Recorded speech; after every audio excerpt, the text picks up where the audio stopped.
I look at Trump and I'm like, dude, what's your problem with The View now? You ran the Kamala Harris flub on The View. It was like your most viewed political ad during the 2024 campaign. You should be thankful. Yes. Anna Navarro on The View, babbling. It's Trump derangement syndrome is a terrible mental malady. And I believe every single Democrat is suffering from Trump derangement syndrome in 2026.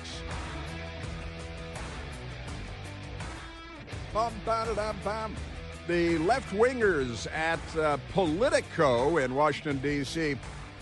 have a headline today. Canadians, they're from Canada, you know. Canadians kind of hate America now. Canadians kind of hate America now, Politico says. Must be Trump derangement syndrome. We should give them to the Russians. Let's just give Canada to Putin. They could use another wheat field.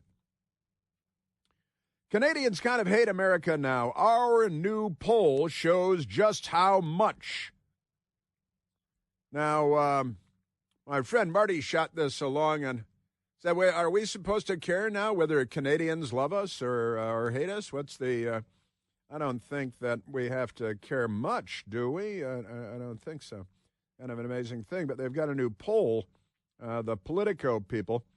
Look how much Canadians hate the United States now.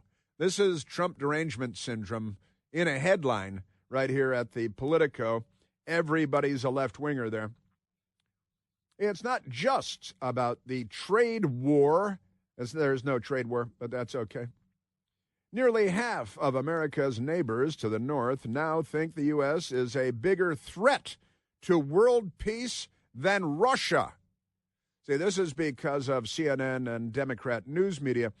President Trump is at the Peace Summit today, and he has now. I am concerned about military action in Iran, which I'd like to oversee personally every detail if that's going to happen. But that said, I'm sorry, Barack Obama used the U.S. military to attack 8 different countries, 8 sovereign countries, where Barack Obama killed people. They were all Muslims. I like to say Muslims sometime instead of Muslim because, you know, the old dictionaries say Muslim. It's more fun that way. But here's the thing. Nick Taylor Vasey, as a typist for the Democrat Party at Politico, and Anna Verdeker. She's Verdeker, and I got her out of Ottawa. That's in Canada. It's the world's most awkward breakup. The media makes everything they say is a lie. That's just amazing. More than a year after U.S. President Donald Trump casually joked about absorbing Canada and repeatedly threatened debilitating tariffs on its goods, repeatedly threatened, but there is no trade war that you people are lying about. Everything you say is a lie. You're at the Politico. They're award-winning journalists. You know, this is how you win awards when you're a journalist. Say, he threatened repeatedly debilitating tariffs on Canada's goods. Many Canadians are convinced their former pals to the south have lost the plot. They've lost the plot. That's what the Politico is saying. New results from the Politico poll suggest a lasting chill has settled in over the world's former bosom buddies. And that's kind of a crazy thing. Americans are rosy as ever about their northern neighbor, but Canadians don't share the love. There are only like 20 of them, and they're just playing hockey and drinking Molson as all. Probably curling, a lot of curling up there. Their message to America, it's not us, it's you. This is Trump derangement syndrome at the Politico, and that's why they took the poll. Canadians don't see Trump as America as merely an annoyance, the survey found. They consider the superpower next door the world's greatest threat to peacetime. That is truly crazy left-wing mental illness stuff. What's the matter with you Canadians? I'm telling you. And we have listeners in Canada. We have great listeners in Canada, actually. Canadians are great. It's one of my favorite countries. We should maybe think about giving it, if not statehood, we'll just make them a colony. What do you think? A couple of colonize? I think that'd be fun. So the political poll in partnership with UK polling firm Public First finds Canadians increasingly view the United States as a source of global volatility instead of a stabilizing ally. Yeah, well, when the Islamists come for you in Canada, and they could round you all up in an afternoon, but never mind that. And the Russians, honestly, if we hadn't bought Alaska, and which we did, that was a great purchase. That was great. That's why President Trump looks at Greenland, and he's thinking Alaska, on the other side of Canada, Greenland. We should go ahead and buy it from. And the Democrats are like, no, we're with the monarchy. Yes, kings. Yes, kings. The Democrats are chanting because they love King Frederick X, or Frederick X, if you prefer, of Denmark. And he owns Greenland because his mom gave it to him. It was in the gift basket when she abdicated a couple of years ago, and Friedrich took over. But never mind that. So the Politico says, in survey question after survey question, Canadians say the U.S. no longer reflects their values, is more likely to provoke conflict than to prevent it, and as a result is pushing Canada to consider closer ties to other global powers, listen to this now, including overtures to China. They're communists, That would have seemed unthinkable only a couple of years ago. This is Trump derangement syndrome, Canadian style. And communist China, let's give them. Should we give them to China? We'll give them to the communists. They'll come in and bayonet your teeth out and beat you to the ground with rifle butts. But never mind that. Isn't that great? And here's the Canada-U.S. schism explained in 5 charts. And then they have 5 charts and little bar graphs and all these things.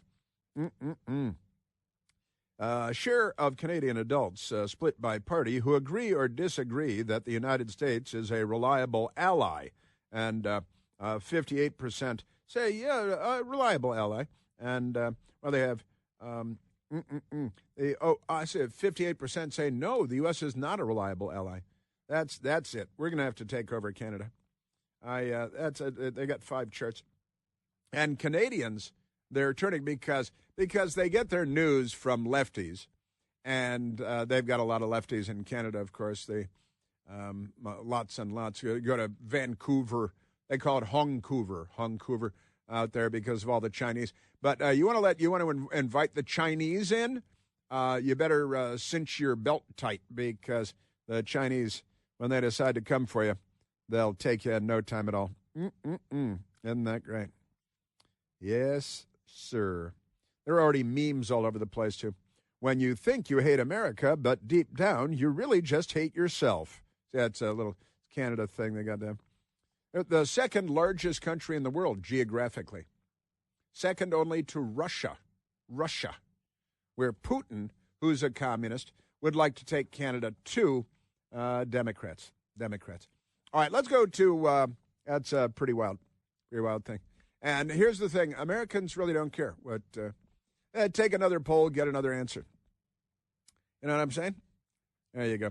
All right, let's go to Ted Lieu. He's a Democrat congressman, and we played a bit of him last week, but I've got a new soundbite that I want to play because the Democrats were talking about Jeffrey Epstein, and turns out that Whoopi Goldberg's name is in the Epstein files because she was sucking up to Jeffrey Epstein and offering him anything if he would just let her use his Gulfstream jet to fly from New York to Monaco so she could hang out with Julian Lennon and talk about the weather, right? Oh, weather's kooky, isn't it? Yes, it is. Let's go get a $5,000 dinner. What do you think?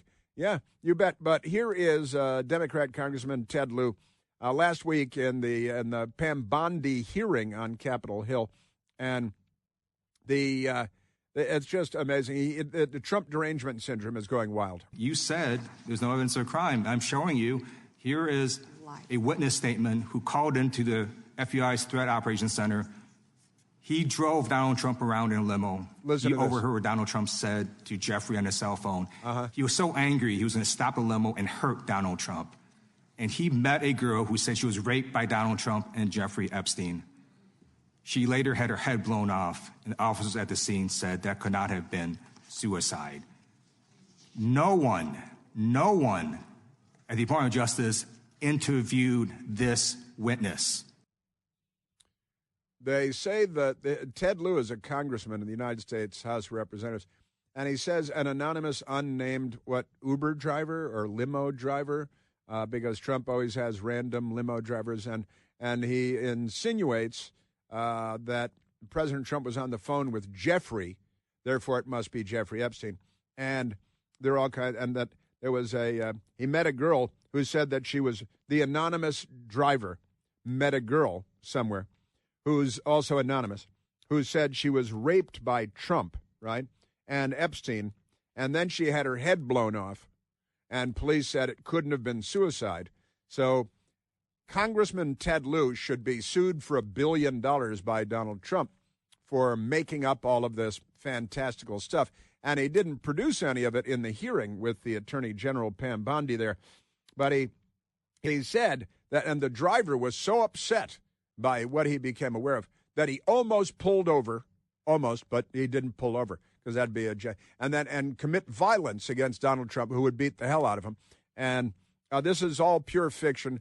And Donald Trump didn't have random drivers talking on the phone with Jeffrey Epstein, and the girl had her head blown off, and the police on the scene said it couldn't be suicide. Wink, wink. Donald Trump shot her in the head and killed her, and the police said it couldn't be suicide. And see, he's a murderer of girls, according to Ted Lieu, because he's so close to Jeffrey Epstein, because an anonymous driver who's not named decades ago had Donald Trump in his limousine and heard him talking to someone named Jeff, and therefore it had to be Jeffrey Epstein. And the driver, whose name we don't know, was so angry that for a moment he thought about pulling over and beating up Donald Trump.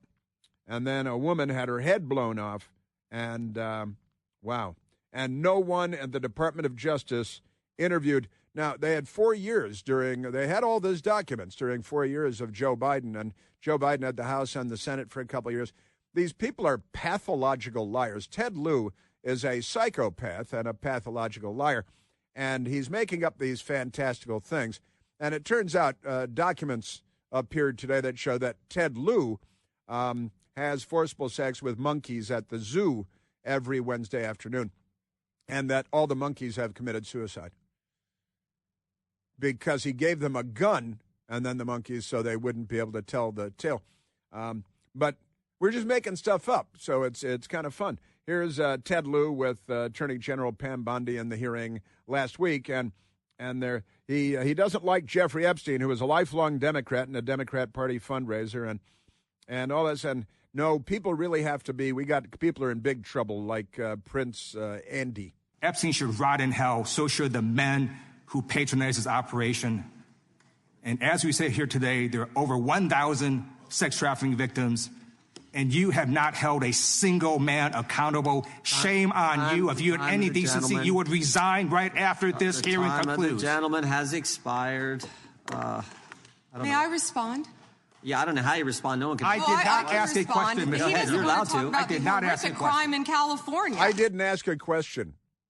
I didn't ask, and the congressman, you can't respond. I didn't ask. He's a Nazi. He's Hitler. He's a fascist. He's Putin. He's a communist. This is show me the man and I'll show you the crime. These people the Democrat Party has always been a lynch mob. Usually they lynch black people from trees with ropes. Democrats have a long history of doing that.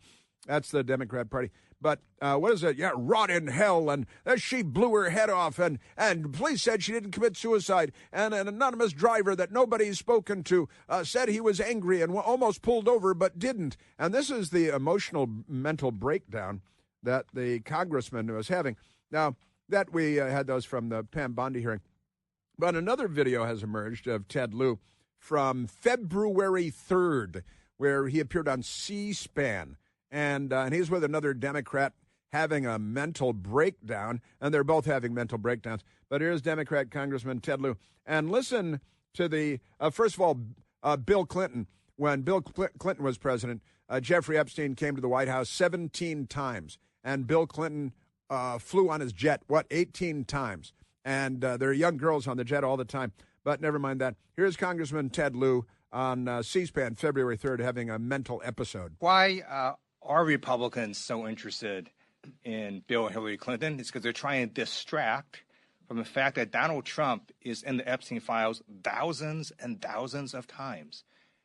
In those files, there's highly disturbing allegations of Donald Trump raping children, of Donald Trump threatening to kill children. So I encourage the press to go look at these allegations.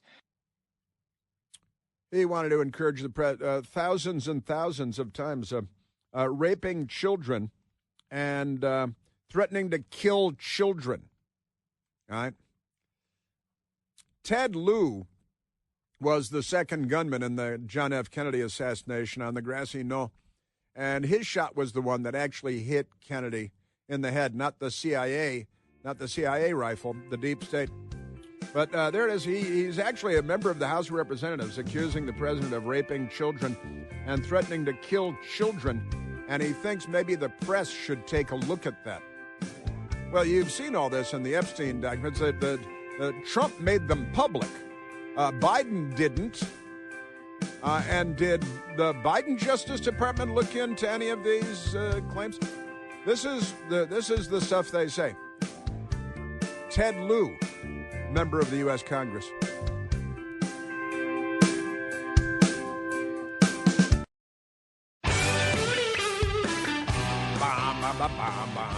All right, and on to the telephones with us to talk to the great American people. Let's go to Tom, calling from Bowie, Maryland. Thomas, you're on the Chris Plant Show. Yes, Chris, to your point that the left has no sense of irony, of Mr. Springsteen's tour is kicking off in Minneapolis at none other than the Target Arena, the Target Center Arena. And, they were just protested for sponsoring or supporting ICE. So right. I guess if they can make some money off of it, it's not so bad. But, otherwise they got to protest them. Well, Bruce Springsteen is a farmer, that he has a large estate in New Jersey. And somewhere over in one corner of the estate, he's got some illegal alien that grows mung beans in a coffee can. And so he takes all of the agricultural tax deductions for his estate in New Jersey. And it is. And they couldn't be bigger hypocrites and clowns. And Springsteen, who, couldn't sing a song to save his life. I've had dogs that sing better than that Bruce Springsteen. But you're right. All the Democrats were shutting down the Target store in Minneapolis because the Target store allowed ICE to use their parking lot as a staging area. So they wanted to shut it down. They might have to burn down the arena and self-immolate.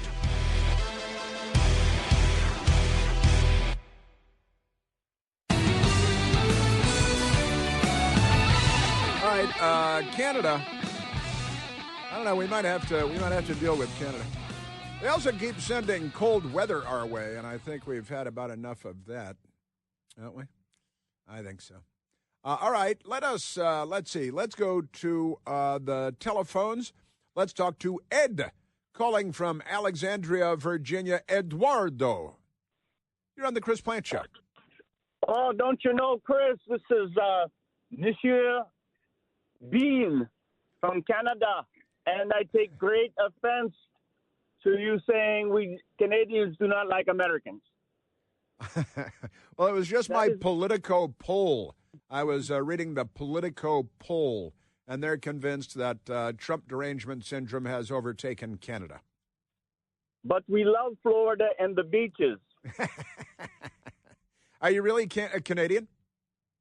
No, I'm just pulling your chain. Okay, all right, yeah. Well, I speak to Canadians here on the show. There are a couple of guys that have called in from Canada periodically who are just great, and they're funny, and I think they're always drinking beer and playing hockey when they call. That's right. Hey, just on a serious note, then just a fun note. We do have to give credit to the Canadians. They played a big role in World War II. They were our allies. I don't know why things went south so quickly after the war. Uh-huh. I have a couple of ideas and thoughts, but Well, it's been a while. It's been a couple of generations, but Yeah, the Canadians, they're real good. And here's a fun story about Canada that I like to tell. Learned this from a man who was chairman of the Joint Chiefs of Staff at the time, and he told me he had dinner with his equivalent in the Canadian military, the Canadian Chief of Staff of the military. And he said, during the Vietnam War, Ed, listen to this, a lot of Americans, Democrats all, fled to Canada to get out of serving in the U.S. military. We know that story, right, Ed? Yep. The Chief of Staff of the Canadian military insisted that more Canadians left Canada, came to the United States to join the U.S. military in order to get into the Vietnam War than there were Americans, much greater in number, that fled the United States and went to Canada to get out of fighting in the Vietnam War. What do you think of that? It's irony at its finest. It really is. Isn't that wild? And that's... honestly, I was told that story, a great story, over dinner and drinks with the chairman of the Joint Chiefs of Staff, and he said, the Canadian Chief of Staff just told me this story the other day, and he said, wow, he was a Vietnam veteran himself, the wow. Chairman of the Joint Chiefs. But that's kind of an amazing story. And Canadians are great. They're great fun, and they're always peeking over the fence, looking into the United States, wondering what it would be like to be part of a great country, a powerful country. But that's true. They're gonna be a little bit more irked than usual after today. I just went very close to your studio, and I'm trying to get home as fast as possible to see the women's ice hockey, America versus Canada for the gold. Uh-huh. That's gonna be a real good one. And then the way things are shaping up, it's looking like Canada versus United States in the men's hockey. So if we take both of them, I think they're not going to allow us ever again to go to a Tim Hortons. It's not going to be a dry eye in the house if the if our lady hockey players take them, and then when you have real hockey and the men play, then and we take them. It's the one thing they do. They play hockey and they tell jokes and drink Molson. That is very true. So they got what did Bill Murray say? So they got that going for themselves. Yeah, that's right. Yeah. That's because the Lama said there would be no tip, but on his deathbed he'll have total consciousness, which is nice. So I got that going for me. My gosh! All right, Chris, keep doing your great work. All right, thanks, Ed. That's great. All right. Let's. That was Eddie. He's calling in from Alexandria, Virginia. He's not really Canadian. A lot of people, Democrats go overseas and they pretend to be Canadian because they're embarrassed to say they're American. And Democrats go overseas and they wear jackets with Canadian flags on them and stuff because they're ashamed of being a part of the greatest country where manly men save the world again and again from the tyrants of the Communist Party and the Socialist Workers' Party of Adolf Hitler and all that stuff. All right, speaking of Adolf Hitler, let's go to Ed O'Keefe from CBS News. He's the White House correspondent. That's what Ed O'Keefe is now. So in the White House briefing yesterday, Ed O'Keefe, who is apparently Catholic because he had ashes on his forehead yesterday, and it was Ash Wednesday, and on planet Earth here for Catholics and stuff. But the White House briefing yesterday, Ed O'Keefe is a liberal Democrat. He's like the Joe Biden school of Catholicism, I think, and the Nancy Pelosi school of Catholicism. But the White House briefing yesterday, CBS News, Ed O'Keefe speaking to Caroline Leavitt, the White House press secretary, about President Trump.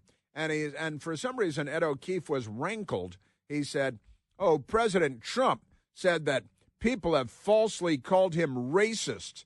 And then Ed O'Keefe said, when did that ever happen? Who ever called him false? Good. And it sounded like this. Yesterday in his statement about Jesse Jackson, the president said, despite the fact that I'm falsely and consistently called a racist by the scoundrels and lunatics on the radical left, Democrats all, it was always my pleasure to help Jesse along the way.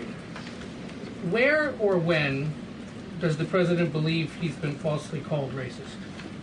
You're kidding, right? I will pull you plethora of examples. I'm going to get my team in that room to start going through the internet of radical Democrats throughout the years, Ed, who have accused this president falsely of being a racist. And I'm sure there's many people in this room and on network television across the country who have accused him of the same. In fact, I know that because I've seen it with my own eyes. Ah, yes, because I've seen it with my own eyes. And isn't that great? And it was a very well stated response by Caroline Levitt. And she used an important word there, I think. Don't you think that she said, we will find you, and they did, in fact, find a plethora of examples of Democrats, the news media, calling President Trump a racist. I will pull you plethora of examples. Plethora, a veritable myriad of examples. Would you say I have a plethora of piñatas? A what? A plethora. Oh, yes. You have a plethora. Jefe, what is a plethora? I don't know. What is plethora? That's Three Amigos. Three Amigos is where that is. And the White House, they said, well, wait a minute. We've got,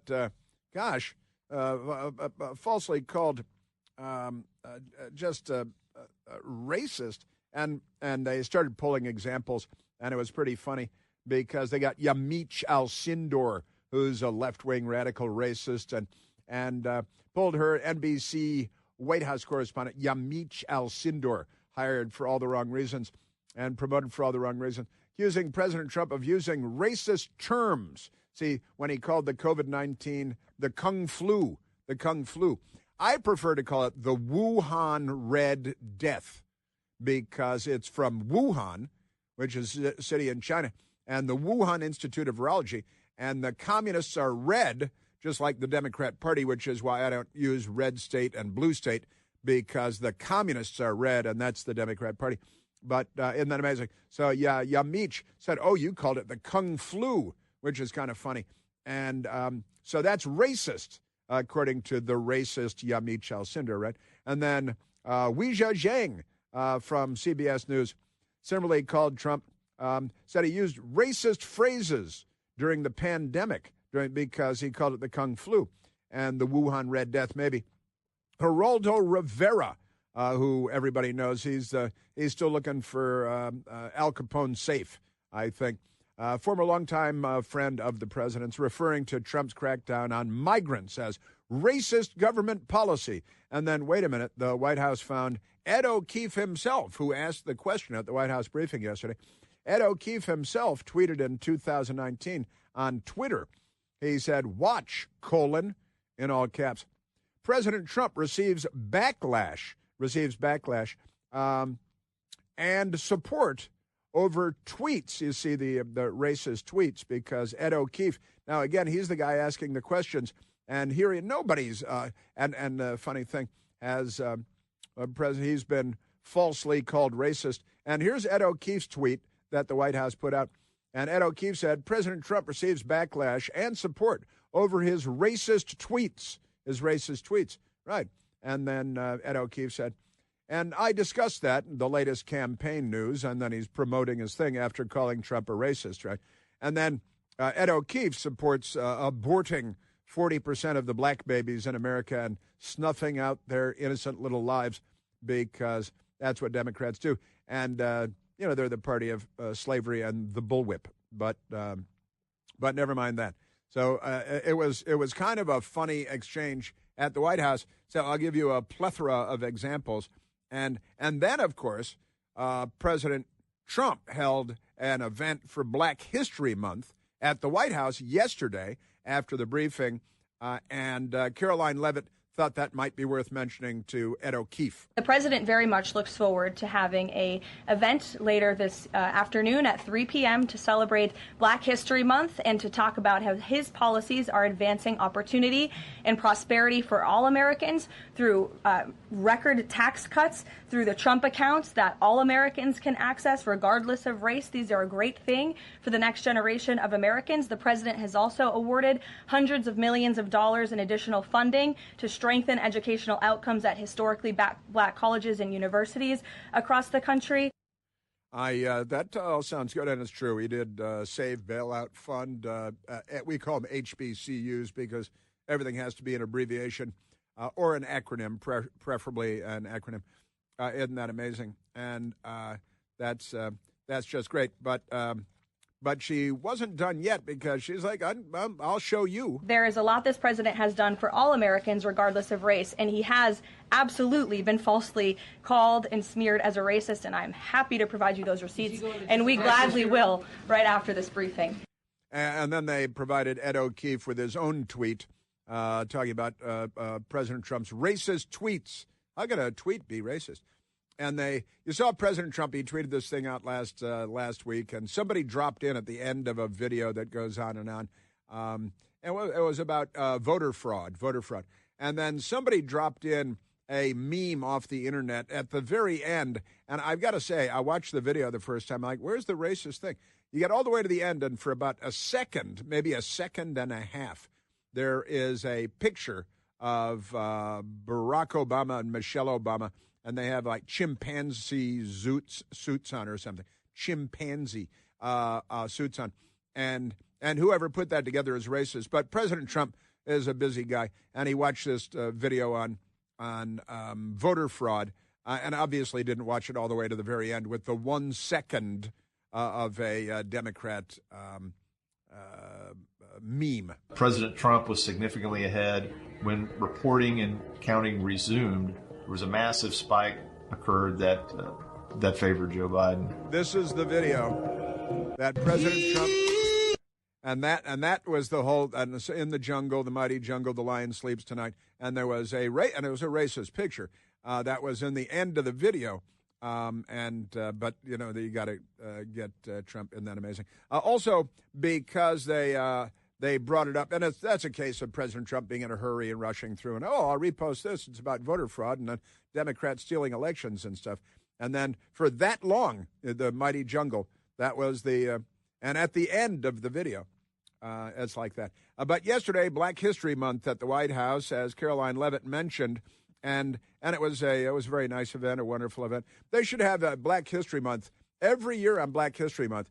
We should have people stand up in the well of the Senate and the House of Representatives and read the actual history aloud of the Democrat Party, of the plantations and Jefferson Davis and the Confederate States of America and slavery and the bullwhips and the creation of the KKK by the Democrats and Senator Robert Byrd, who created the KKK in West Virginia and who I interviewed more than once when he was in the Senate, and the history of the Democrats shooting and killing Martin Luther King, the Democrat assassin that shot and killed Martin Luther King, and the racist Democrats, Bull Connor, Sheriff Bull Connor, and Governor Orville Faubus standing in the schoolhouse door at Little Rock and at Central High, and Governor George Wallace and being a racist and standing in the schoolhouse door, University of Alabama, and then the George Wallace volunteer shooting and killing Martin Luther King. The history of the Democrat Party is the history of race violence in America.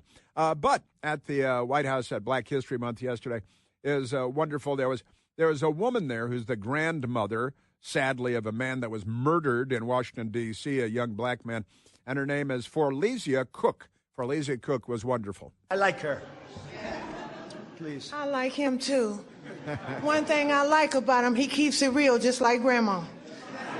I appreciate that because I can trust him because he tells exactly how he feels and what he thinks. Thank God for this president.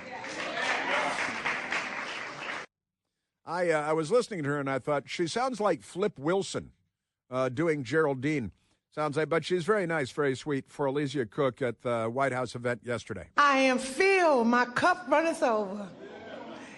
Because he allowed his constituents, his people, to come to my house to interview me, to talk about the murder of my grandson. It seemed like nobody cared. I'm an advocate for murder. I marched. I rallied. I pulled out other families in the District of Columbia that had murders and did not have answers. Ooh. We marched and we rallied, and nobody heard me, Democrats. Get mad at me. Until this Republican sent his constituents, his people out there to interview me in my home. Have you ever heard of a thing? And she's there, and President Trump is he does a lot of things on the side that the news media doesn't cover, but President Trump has been very nice to this nice grandmother whose grandson was murdered in Washington, D.C., and turns out she really likes President Trump. I love him. I don't want to hear nothing you got to say about that racist stuff. And don't be looking at me on the news hating on me because I'm standing up for somebody that deserves to be standing up for. Get off the man's back. Let him do his job. He's doing the right thing. Back up off of him. And Grandma said it. She was great. She was really wonderful. I'd like to meet her. She's just great. And the Trump White House brought her in, part of this event, and she took to it very naturally. A natural talent. Nice lady, Forlazia Cook. Wonderful event. Black History Month. Shortest month of the year, ends in April Fool's Day.